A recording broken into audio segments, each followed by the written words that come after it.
We'll move to Representative Corbasi's bill 5640. Senator Corbasi is not here. This bill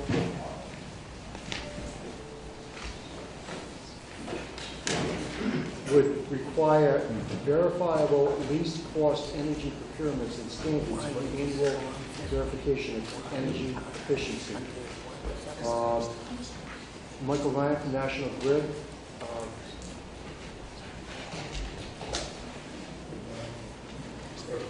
Would you like to somebody to speak in favor of it first?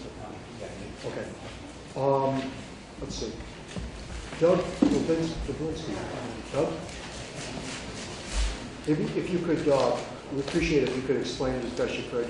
Yeah, sure. Speaking in favor of it. Chairman Gerard, members of the committee.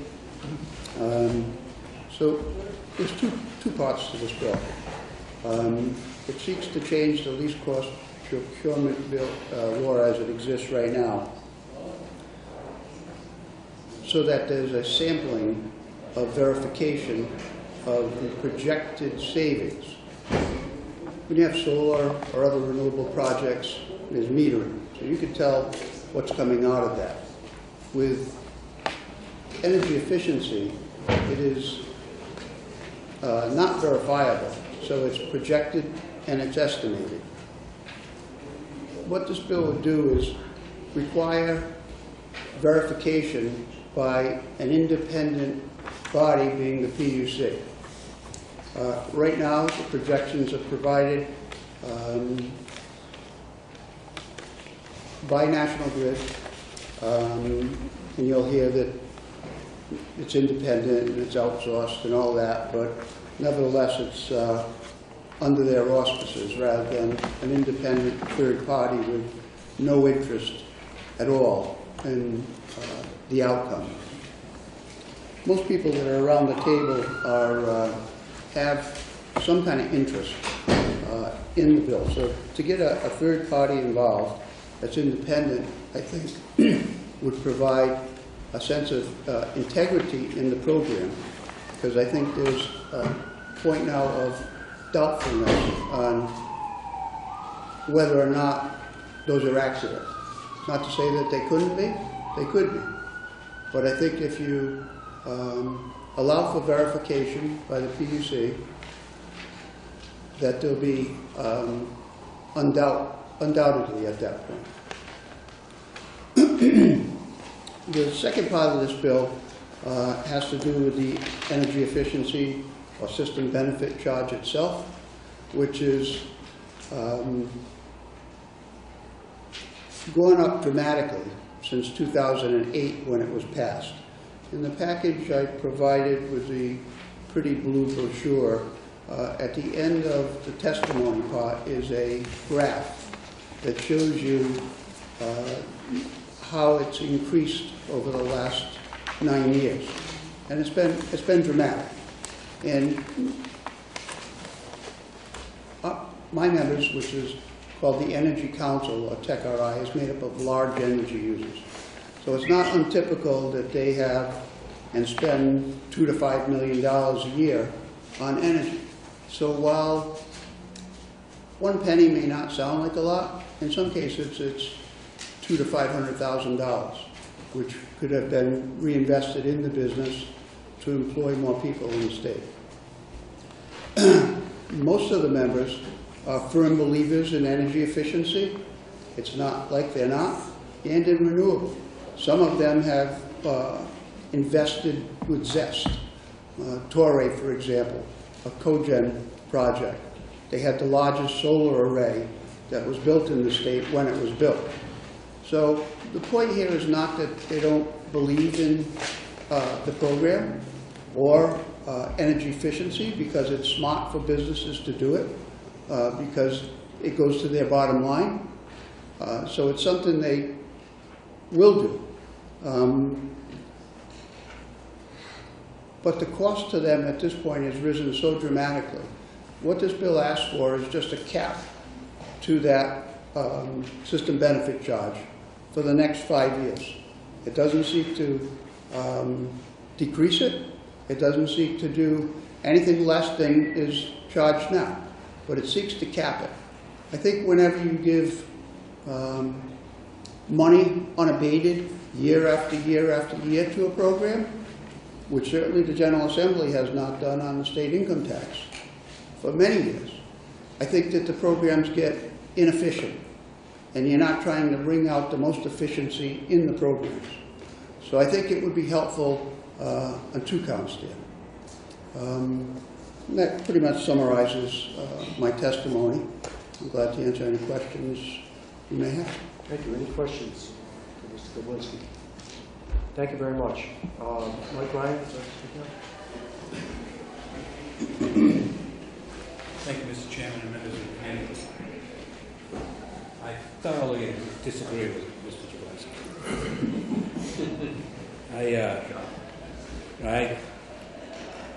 I think in Rhode Island we get tarred too many times with being the 45th in the country in this and the 50th in this, and business climate is this and that. Rhode Island is #1 in the country for energy efficiency programs and policies. It's #4 for overall energy efficiency. I mean, that is something that stands out. It doesn't stand out because we're wasting money as a state and as businesses and residential customers. It works because we are efficient and we're pushed by state government. As a matter of fact, the Energy Efficiency and Resource Management Council gives Narragansett National Grid, as the person who administers the program, the company who administers the program, very, very strict and high marks. We have to meet goals that become increasingly more difficult every year. But we do it because we believe in it. Customers around this state have benefited by it. As a matter of fact, some of the companies that Doug represents have, as you rightly said, have benefited greatly from the energy efficiency programs and the dollars. Some have used it to the utmost, more than anybody else could ever think about. When I think about this legislation, and I'll get to the studies in a minute, but when I think about this legislation and how there are some customers, I don't think there are many out there, but there are some customers who would like to freeze this program now and escape any future increases. I think about myself and how I've paid taxes from the time I was 16 years old. I have 2 children. They both went through the public college system, and some of my tax dollars went to pay for that. Now, once they get out of college, do I stop paying my taxes because my kids aren't going to college and my kids didn't go to public schools anymore? No. This is a collective effort. It's a collective effort that makes us a stronger state, a more efficient state. The efficiency programs that we have in place now employ hundreds of people. The monies that are saved from the energy efficiency programs for the large companies allow those companies to either expand, hire more people for their workforce, improve their own efficiency within their company. So it's a win-win-win. This program is nationally recognized, and to put the kind of constraints that this legislation would do right now, I think would put us in a difficult position to meet the very heavy goals that the state has established for us. And I think we'd be going backwards. And I don't think that, as a state, is where we want to be right now, particularly in the area of energy. Now, as it relates to the evaluation, and some suspicion, I guess, about the evaluation program, my letter to you, Mr. Chairman, if you don't mind, I'll just read a couple of sentences from it. The verification steps proposed in the bill will create a duplicative administration that will increase the cost with no benefit. Independent monitoring and verification is already being performed with proper oversight, and the results are already informing energy efficiency goals. All energy efficiency studies are performed by independent evaluation firms. The studies have 2 more layers of review. First, by a team of nationally recognized evaluation experts under the oversight of the governor's appointed Energy Efficiency and Resource Management Council, and then by the staff of ISO, the Independent System Operators of North. They know a lot about power and electricity, and they know whether what we're doing is performing a valuable service to not only our customers but to the system at large. So we are opposed. We understand some of the constraints that all businesses have on occasion, but this is a program that has worked. It was one of the first in the nation to be established. We're the best in the country. Let's not fall back. Thank you, Mr. Chairman. Thank you. Mr. Ryan, do you know what causes this rate to rise? We go before the EERMC, the Energy Efficiency Resource Management Council. When they establish some goals for us, we come back with a budget that we think provides for those goals. And there's a systems benefit charge that is a part of the utility bill that people pay every month. And there's one charge for energy efficiency, and there's another charge for renewable that's included, not part of the power section of the bill, part of the distribution section of the bill. So that's how it's paid for. But we have pretty strict guidelines that we have to operate under.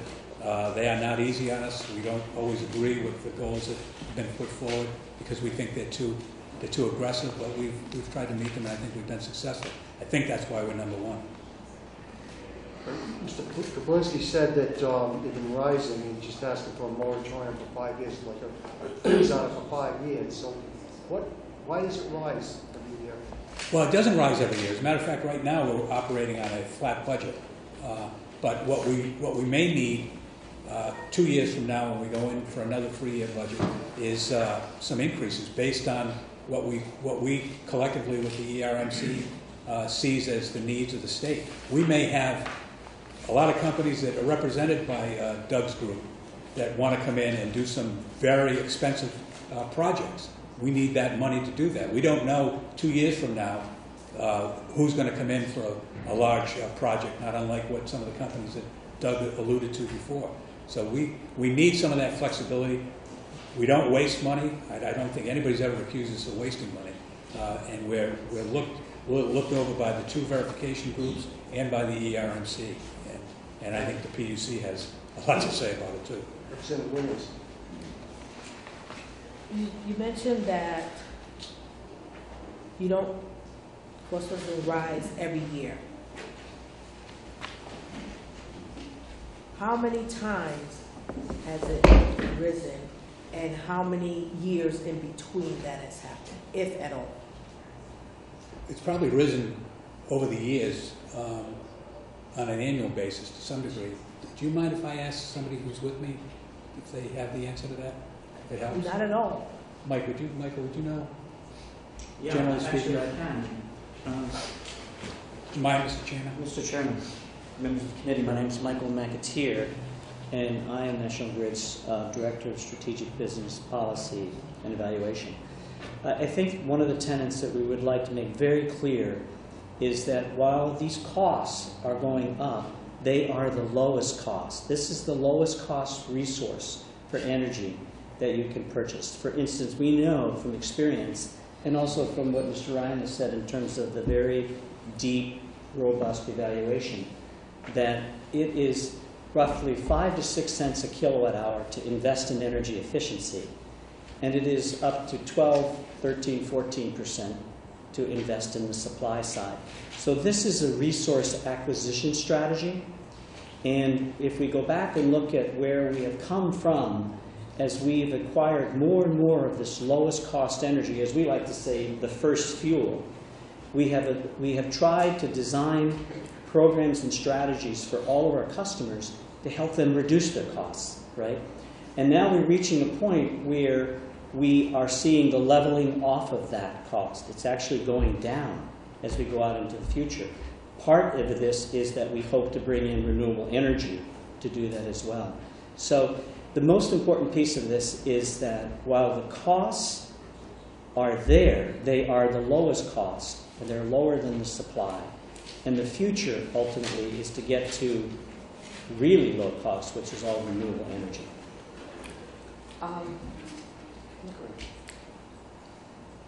Respectfully, I don't believe my question was answered, or I simply just didn't understand all of what you presented.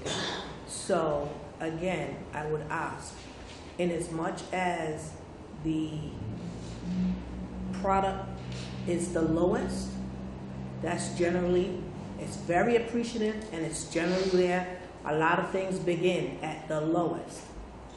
But with time, it goes up for whatever reason. My question is, seeing that it was presented, that it doesn't go up every year, I would like to know how many times it has gone up and how many years in between, seeing that it hasn't happened every year, is my question. Yeah. It's a difficult question to answer because the costs are dependent on the stakeholders that we work with, and they set goals, right? They set targets of kilowatt-hour savings and term savings.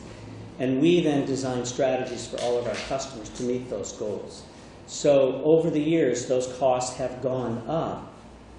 However, we've reached a point now where they're actually leveling off and they're going down. So to direct your question exactly, is that we have seen over time, and we began this whole effort for our customers to help them reduce their costs since the early 90s. And as we've gotten better at understanding our customers and their needs and how we're trying to make energy more affordable, we are going deeper into their operations. For instance, in the early years, we looked at only lighting as the area that we could help reduce their energy use. And as we became deeper in understanding about engineering and architecture and building design and working with homeowners as well as businesses, we were able to do more than just reduce the efficiency in lighting, but also in their cooling and in their heating and in their home's envelope with windows. And so we were able to harvest even more savings for them. And so those costs have actually gone up, but the savings has also gone up dramatically. Does that answer the question? Not really, but I appreciate your effort in trying to explain. Thank you. Thank you.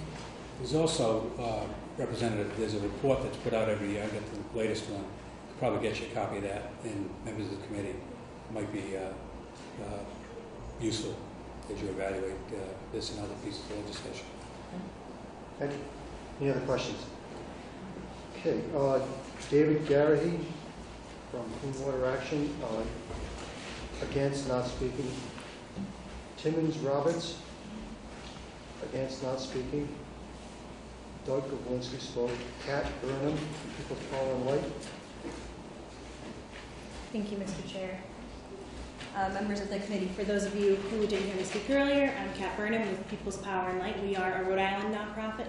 Something that I didn't mention is we actually have thousands of members here in Rhode Island in both the discount heating oil program and the green power program.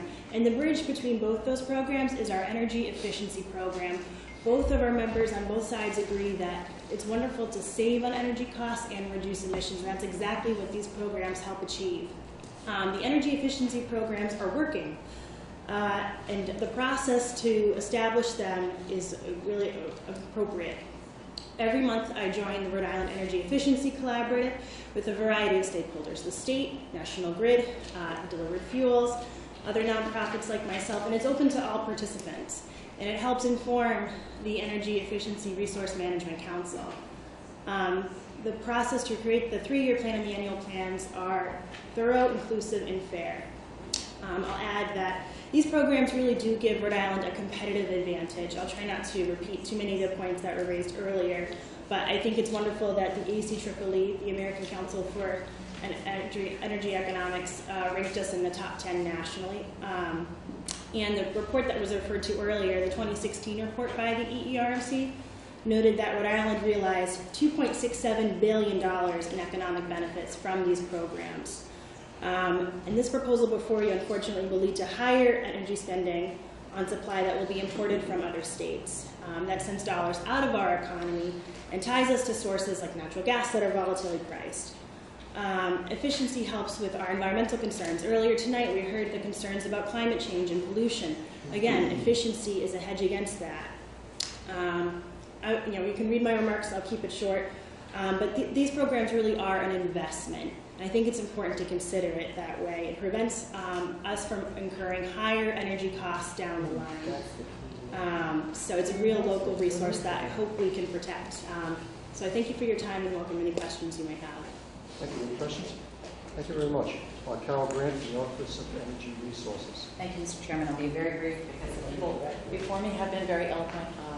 Office of Energy opposes the bill for many of the reasons that have been stated. We do think that there's a robust review and evaluation process in place. We're always willing to work with the stakeholders to figure out how to improve it. So happy to have, we've started those conversations, and we'd be happy to continue the conversations about how can we improve and always be looking for better ways to make the program work better. And on the capping, I think that you just heard it as well explained as it can be. This is a portion that goes up, but the overall bill stays down because the efficiency has generated savings for the overall customers. My letter goes into the extent of it, and some of my other colleagues have quantified that, but really significant savings have occurred for us, and the load in Rhode Island has been kept flat by these efforts, which keeps the costs down for all of us. So at the end of the day, we are investing to save. And I think that we will continue to do that and to be successful and to work with, certainly with our commercial and industrial customers to understand how to serve them as well. Thank you. Thank you. Any questions? Mike Daly, the IBEW. Mike's not here. John Mark Antonio from the Rhode Island Builders Association is also against. John? Christopher Powell, against, not speaking. Mackie McCleary, against, not speaking. Ben Graziano from Rise Engineering, against, not speaking. Abigail Anthony from the Arcadia Center, against. You want to speak? Go right ahead. All right, I'll just try to make a few points that I haven't heard tonight. So I think what you heard is that what the intention of this bill is to keep energy costs lower for Rhode Islanders. But what this bill will actually do is it will have the opposite effect. What this bill is saying is that we should stop spending so much money on the cheapest, cleanest, in-state, most reliable source of energy, and we should spend more money on a more expensive, dirtier, out-of-state energy resource. And why would we want to do that? I mean, we can use an analogy here. What if you were able to go to the grocery store and you could buy healthy, organic, local food that tasted good for really cheap? And then that grocery store was shut off to you. You couldn't go there and you had to go buy more expensive, less healthy, bad tasting food somewhere. That I don't think would make anybody happy, and it wouldn't really do any good things for people in Rhode Island. So this bill would, in fact, actually cause people to be spending more money on energy as it went forward. To address specifically this cap, we do, in fact, have a cap on spending for energy efficiency. The cap is that we only invest in energy efficiency that has greater economic benefits than it has costs. This language is in the existing least cost procurement bill. The language in this bill would have the effect of requiring customers to purchase energy supply at a much higher cost than if we invested in energy efficiency improvements in their homes and businesses. In our experience from years of delivering energy efficiency programs in Rhode Islanders to our homes and businesses demonstrates that the cost of energy efficiency is about 4 cents per kilowatt hour, and buying power from a power plant is about 10 cents. Because we have this protection that we only invest in energy efficiency that's cost effective, the benefits outweigh the cost of doing that, we ensure that all ratepayers will be protected from uncost effective investments. That's it. Thank you. Any questions? Thank you very much. Would anyone else like to speak on?